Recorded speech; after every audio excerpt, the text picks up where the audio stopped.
Bonjour à toutes et à tous. Dans cette courte vidéo, nous vous parlerons du rôle du conseiller pédagogique dans l'enseignement supérieur lors des entretiens de soutien pédagogique individuel. La thématique du soutien pédagogique individuel est abordée dans le premier chapitre de l'ouvrage coordonné par Amaury Dahl et Emmanuel Sylvestre intitulé Comment développer le conseil pédagogique dans l'enseignement supérieur. Cette vidéo passera par plusieurs points.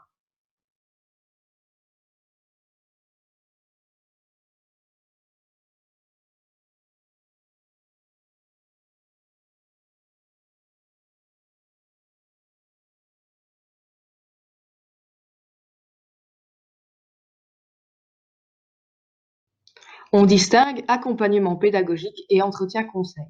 Ces deux éléments n'ont pas la même durée. L'accompagnement implique plusieurs rencontres, plus ou moins régulières, ou peu espacées dans le temps avec le même enseignant, alors que l'entretien conseil est ponctuel et limité dans le temps et peut constituer un élément de l'accompagnement. Leurs objectifs sont également différents. L'accompagnement vise le développement des compétences pédagogiques générales de l'enseignant, que ce soit tôt ou plus tardivement dans la carrière. L'entretien conseil vise, quant à lui, la résolution de problèmes pédagogiques spécifiques et l'autonomie de l'enseignant.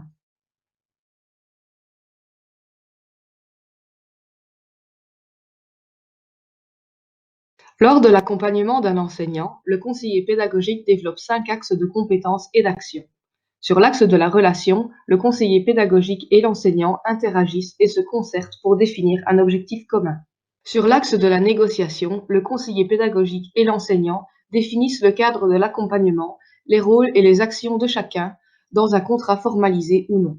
Sur l'axe de la concrétisation, le conseiller pédagogique utilise ses compétences relationnelles pour définir le processus d'accompagnement et permettre une certaine dynamique. Sur l'axe de l'autonomisation, le conseiller pédagogique renforce les ressources personnelles de l'enseignant afin de le rendre autonome. Sur l'axe de la veille, le conseiller pédagogique recherche des ressources utiles au développement du projet et de la réflexion de l'enseignant qui l'accompagne.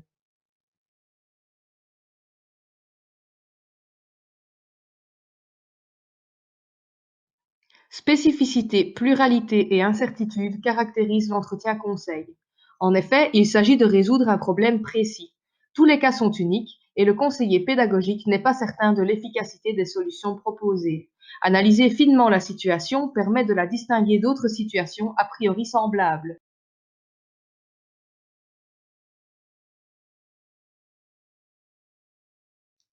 L'enseignant peut directement demander un rendez-vous avec un conseiller pédagogique. Une tierce personne, par exemple une autorité académique, peut inciter l'enseignant à demander un soutien individuel. Enfin, l'institution peut demander le soutien individuel d'un enseignant, par exemple en cas de problème récurrent ou en vue de l'obtention d'une promotion.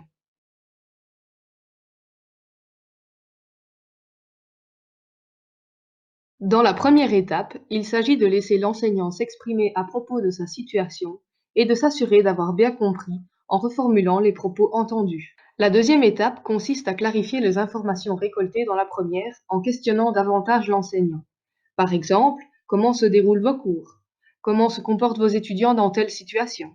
Il s'agit d'être attentif aux propos et à leur formulation par l'enseignant. La troisième étape consiste à émettre des hypothèses explicatives de la situation.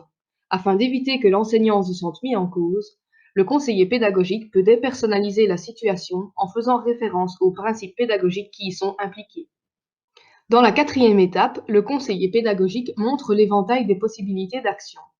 Lors d'un échange, aussi appelé négociation constructive, l'enseignant et le conseiller pédagogique évaluent la viabilité et la faisabilité des différentes pistes proposées. La dernière étape consiste à proposer un suivi à l'enseignant en favorisant peu à peu son autonomie dans la mise en œuvre des pistes proposées. Le conseiller pédagogique pourra par exemple proposer des outils de soutien à la réflexivité comme le journal professionnel, l'évaluation formative de l'enseignement ou encore la pratique réflexive interactionnelle.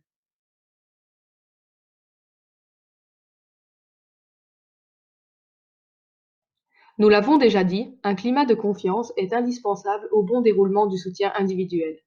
Rogers ajoute qu'une posture d'écoute active de l'enseignant est également basé sur la disponibilité physique, intellectuelle et affective, et sur l'empathie du conseiller pédagogique. Porter, quant à lui, identifie 6 attitudes de l'écoute active: l'évaluation, qui exprime un jugement sur ce que l'autre fait ou dit; le soutien, qui console et réconforte moralement; le conseil, qui propose des solutions et exprime des indications; l'interprétation, qui explique ce que l'on pense ou croit en précisant ce que l'on a perçu du propos; l'enquête, qui recherche des informations par des questions précises; la compréhension ou l'empathie, qui consiste à se mettre à la place de l'autre.